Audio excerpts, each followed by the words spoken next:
Yeah.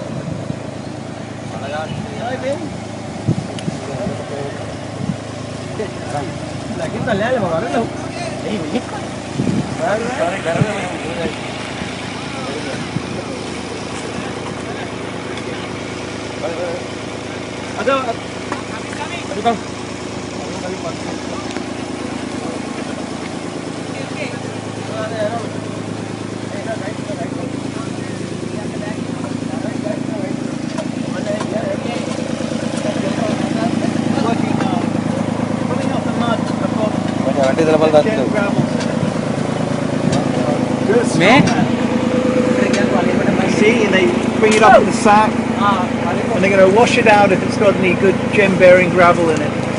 Looks like they're putting it over there. He's going to drag it across. Then they put a new sack down, and they're going to fill that sack and bring it back up. Hi, Rana.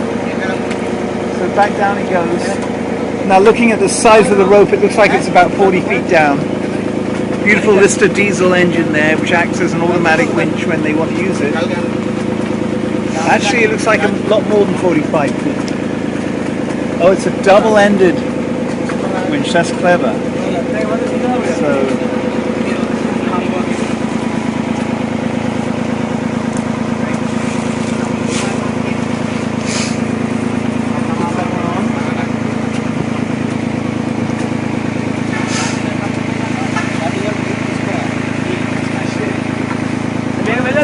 it's doing the real work.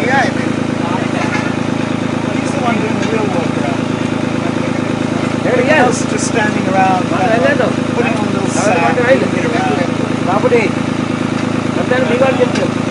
Be sure he's got very strong arms.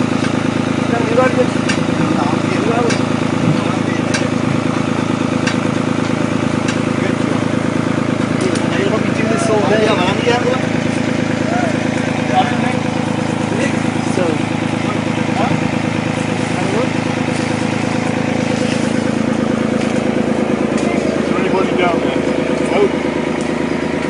I can't see the bottom. It looks like about 75, hard to say, 75 feet maybe. Do you want to hold the camera down, or it'll just be a dark hole?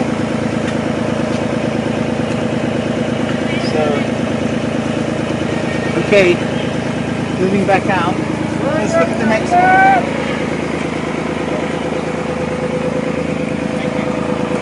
Let's look out over here. Thank you. Thank you.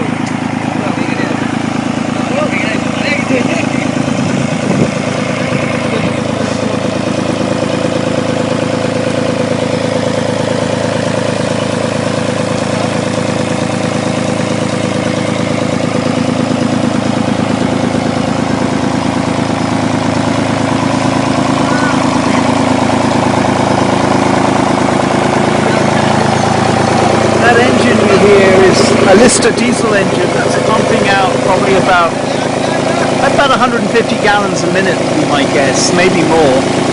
And it's constantly keeping the shafts dry so that the miners can keep penetrating the lateral gravel alluvial beds that have settled, which is obviously the sapphire producing area.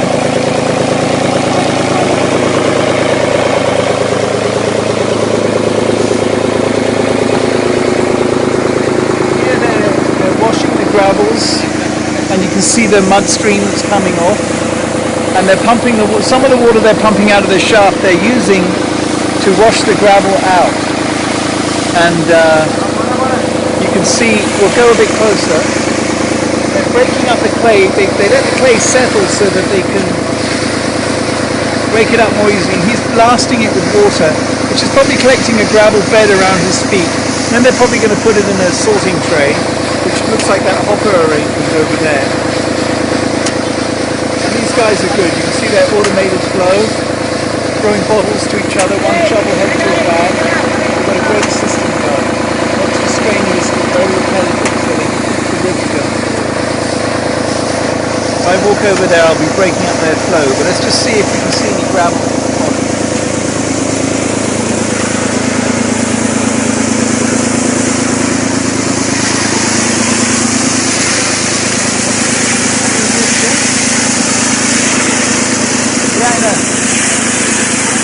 So where his feet are, the heavier materials are settling. The alluvial clay is washing away in the water solution. Anything that's igneous has a higher specific gravity will be settling around his feet in this here. And they'll be basically collecting this and more thoroughly washing it and screening it. And then all of them will be over the gravel, looking for that glint of colour, looking for any physical characteristics indicating a gem.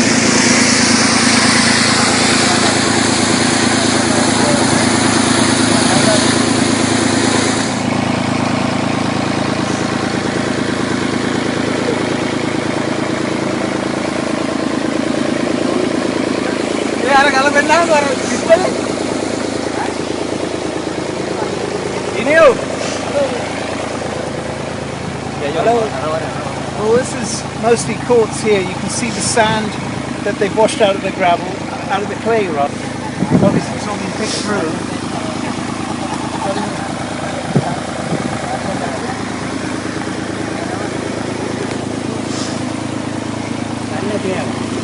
Doesn't look very exciting. There's a spinel there. See that pyramid shape? That's actually a spinel, classic spinel shape. And a lot of this is black spinel. No sapphire material that I can see. Be good to give it an acid wash over a light tray. A couple of interesting, looks like a spine, a taphite, sapphirite, danburite. A couple of scapolites, but nothing too exciting, very gravelly. Thank you. So maybe they took away the good stuff. Thank you, Papa. Beautiful, very healthy, strong. No smoke. No smoke, no smoke. Bad. Smoking's bad. Bye-bye there. Another technique where they wash out. Sometimes they can wash the gravel this way. And in the old days, the miners would wash this way before they used a hopper. They'd have a pan of water, throw the gravel in, stir it around in a sieve, and then look for it to glint in the eye and pick out what they thought was good and toss aside to the sandy gravel to the edge that they didn't think carried any potential. So we're getting a little bit more mechanized now. Hello. Hello, sir. Go. Big. Yeah. Just going to pull a catfish out of there. And you see here, this is the older technique process where they're washing it in a wicker bag and they're breaking open the clay globules, trying to separate the gravels. And same technique used in Africa, same technique used in all the third world countries around the world where they don't have highly mechanized mines. Without water, I mean, even the sapphire mines in Australia will close down. If they haven't had good rains and they can't get artesian water, that's the end of the mine. You can't bring it in 100 miles from the closest source. So that's what's wonderful about Sri Lanka. They have this bountiful tropical rain monsoon season and masses of water, basically. They've just got to be careful of the environmental impact. But what he's doing now is washing, and this is perfect for people to understand where that beautiful, expensive blue sapphire that is on your ring might come from. You have gemstone. Yeah. Blue sapphire. Nice blue sapphire. Yeah. No stone? You finish? Okay, well maybe that was just for show.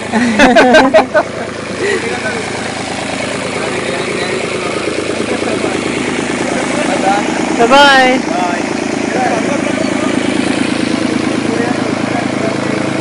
This is all just behind the main street. If you took a taxi down the street, you'd never know the mines are so close to the road. But what we really love are these beautiful, beautiful cows here, not Brahmins, but they're gorgeous colouring, and it's so healthy and radiant in there.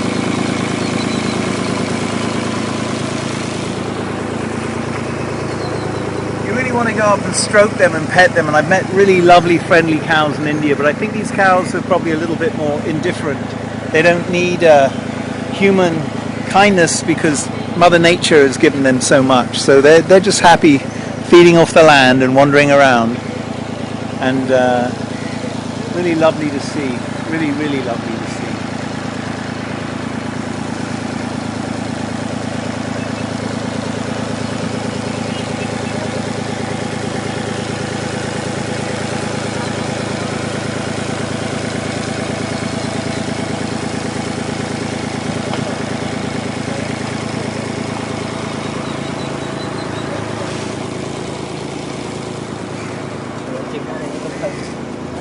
More like a white sapphire though.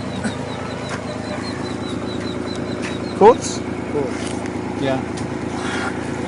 Ancestite. Basically it's just a lot of shiny gravel here. They put a bit of turpentine on it. There's a host of garnets there mostly. A couple of pink sapphires. A bit of dambarite. This fellow's got a little bit more yellow. Bit cloudy. It's Gouda when it's got this milky, what they say in Sri Lanka. We would just say it's opaque. But 400. Got a good setting surface. Nothing that really stands out. I want to buy something because they've been so kind letting us see their mine for everyone's fun and entertainment. But unfortunately, nothing really here that stands out.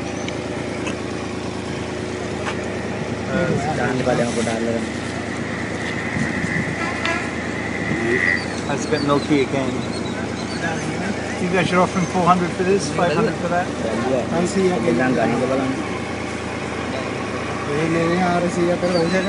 And even then they'll say no, even when it's a generous offer, because it's not every time a European comes by and acts stupid with high prices.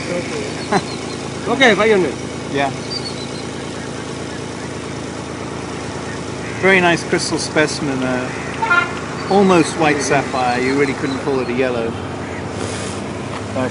Raw crystal, it's got the characteristic hexagonal shape, 120-degree angle color zone. Quite a few inclusions in it. You could almost call it a dog tooth, as it were. But I wouldn't, but you could. And a lot of quartz in there, a lot of, very inexpensive zircons and quartz. Maybe the torch shows up their color. Nothing really to write home about. This would be nice if it was a white sapphire, but I don't think it is.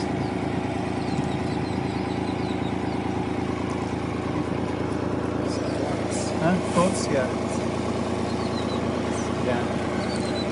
So, okay, well, I've got to buy something for their kindness, so I'll just get that.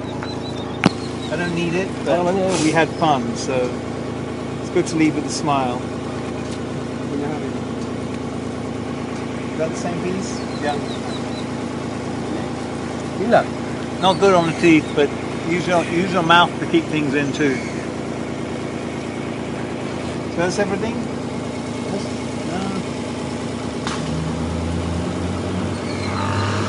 Put it in another bag with the cherries I got earlier in the day up in Balingoda.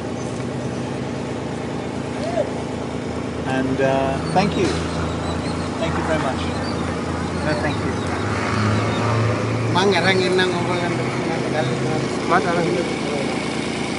But a really active, mostly zircon garnet mine. Maybe 1 in 2, maybe 1 in 300 stones is a sapphire.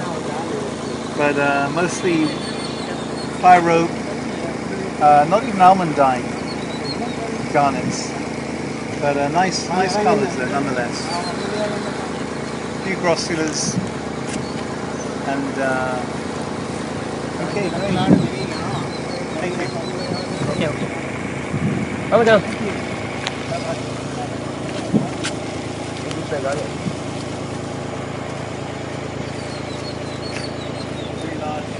Very light blue. You have a cut one? Yeah.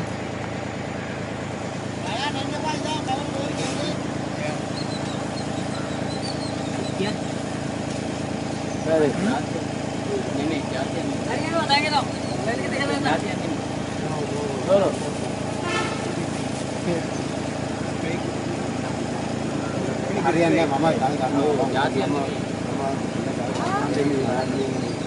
Pretty good bait. See that crystal structure there coming on? Shake the glass like that. No, not the glass. What is it? This is man-made from this yellow coin. This yellow tick. You see, this yellow tick giving for something because you feel like